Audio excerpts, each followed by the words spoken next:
Hi everyone, welcome back to our channel. जैसे जैसे बच्चे बड़े होते हैं उनके स्कूल के एग्ज़ाम टफ होते जाते हैं और हमारे पेरेंटिंग के। अब बच्चों से तो हम चाहते हैं कि एग्ज़ाम टफ हो तब भी उनके अच्छे मार्क्स आए, और हमारे मार्क्स के क्या हाल है। आई नो पेरेंट्स खुद अपनी इस आदत से बच्चों को डांटने मारने की आदत से परेशान रहते हैं और चेंज चाहते हैं, और हम ऐसे सारे पेरेंट्स की हेल्प करने की छोटी सी कोशिश कर रहे हैं। किसी भी आदत को चेंज करने के लिए एक प्रॉपर प्रोसीजर चाहिए होता है, जिसके बारे में हम पहले बात कर चुके हैं। इस वीडियो में आई बटन पे आपको दिख रहा होगा कि बच्चों पर गुस्सा करने से खुद को कैसे रोकें। डिस्क्रिप्शन में भी उसका लिंक है, तो आप एक बार वो वीडियो जाके देखिए। वही सेम पॉइंट दोबारा बताएंगे तो बोरिंग सा हो जाएगा, क्योंकि टेक्निक सेम है। अब कुछ और ज़रूरी पॉइंट देख लेते हैं।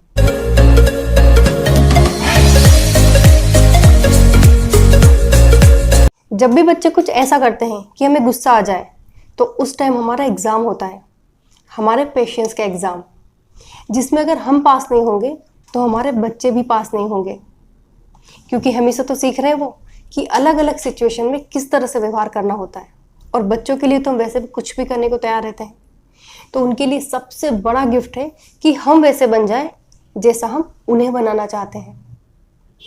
बच्चों को कितना भी डांट लें, कितना भी मार लें, कितना भी समझा लें, फाइनली वो वैसे ही बनेंगे जैसे उनके पेरेंट्स हैं। जैसे मैं अपना एग्जांपल दूं तो राघव जब भी कोई ज़रूरी बात नहीं मान रहा होता, जो कि उसे माननी ही चाहिए, तो मैं इस तरह से करती हूँ, तो वो भी ऐसे किसी सिचुएशन में सेम करता है। एंड जब मैंने उसे पहली बार ये करते देखा तो आई वॉज शॉक्ड, जबकि मुझे पता था ऐसा होता है। फिर भी बड़े ही मिक्स इमोशंस थे उस टाइम। एक तरफ सरप्राइजिंग भी था, दूसरी तरफ रिस्पॉन्सिबल वाली फीलिंग भी आ रही थी कि मुझे और अच्छे से बिहेव करना है और अच्छे से डील करना है किसी भी सिचुएशन में। So this is the best way.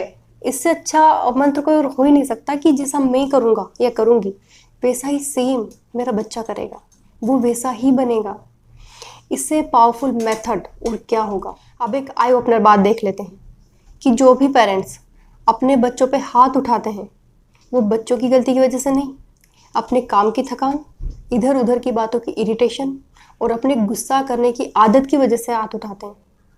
वरना बच्चा ऐसी क्या गलती करेगा कि उसे मारा जाए। फिजिकली हिट करना is a biggest and worst punishment. वो बच्चों के लिए है ही नहीं। ज़्यादा से ज़्यादा क्या करेंगे बच्चे?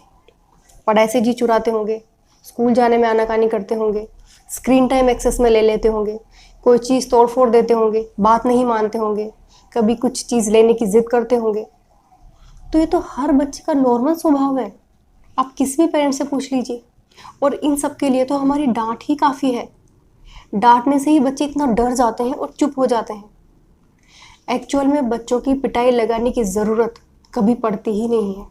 बच्चों के डांट पिटाई का सबसे मेन रीज़न है कि शायद हमने कभी रुक कर इस बारे में ठीक से सोचा नहीं। हमें बस करना ये है कि जब भी हमें थोड़ी सी भी थकान या इरिटेशन महसूस होने लगे, तो उसे ऐसे ही नहीं छोड़ना है, उस पर ध्यान देना है, और सिर्फ 1 मिनट के लिए रुक कर अपने आप को रिमाइंड कराना है कि अब ये इरिटेशन बढ़ते बढ़ते इस हद तक जा सकती है। तो उससे पहले ही मुझे अपने आप को संभाल लेना है। और संभालना कैसे है? सिर्फ 1-2 मिनट के लिए सेल्फ टॉक कीजिए।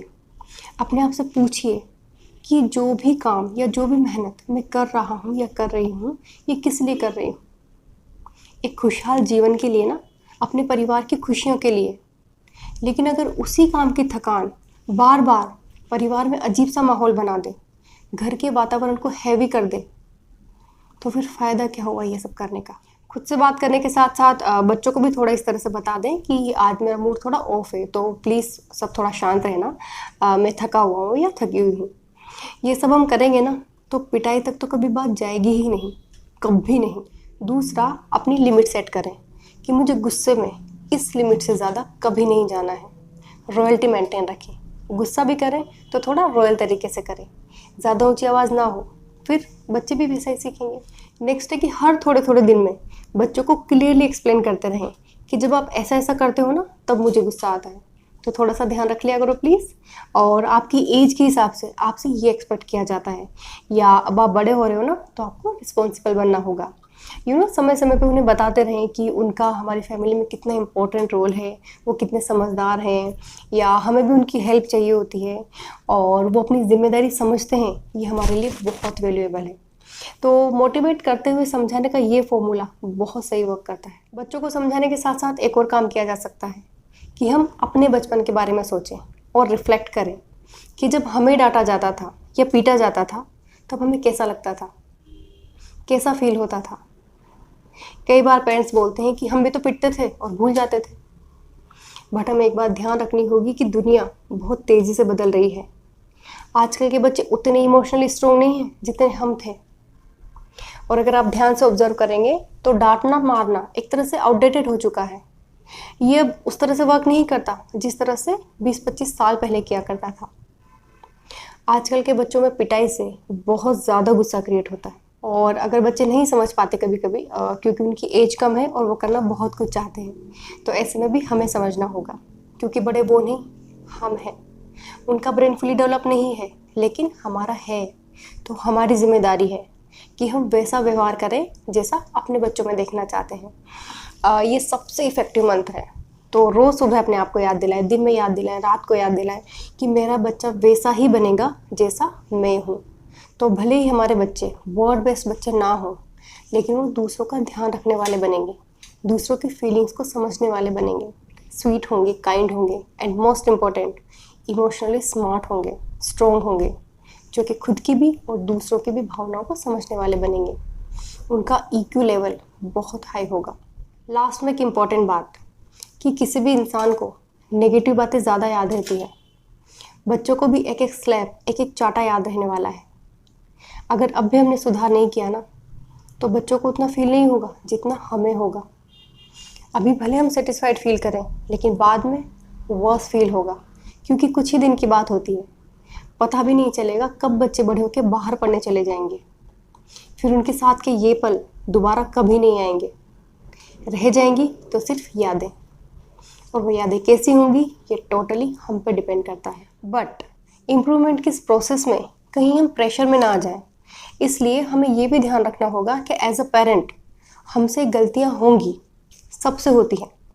ज़रूरी नहीं हम हर सिचुएशन में हर बार सही तरीके से रिस्पॉन्ड करें, गलत तरीके से भी कर सकते हैं, एंड इट्स ओके। बस हम उन्हें इग्नोर ना करें या कवर अप करने की कोशिश ना करें कि हम तो इसलिए डांटते हैं क्योंकि डैश डैश डैश, या हमारे जैसा बच्चा होना इनके तब पता लगे इन्हें। ये हमें नहीं करना है, बल्कि अपनी पेरेंटिंग स्किल को डे बाय डे इम्प्रूव करते जाना है, कुछ नया सीखते जाना है। That's it. तो उम्मीद करते हैं कि इस वीडियो से हमारे अंदर थोड़ा तो चेंज ज़रूर आएगा। वीडियो पसंद आया तो लाइक करना और कमेंट सेक्शन में अपनी राय ज़रूर बताना। So see you soon in next video. Till then bye bye.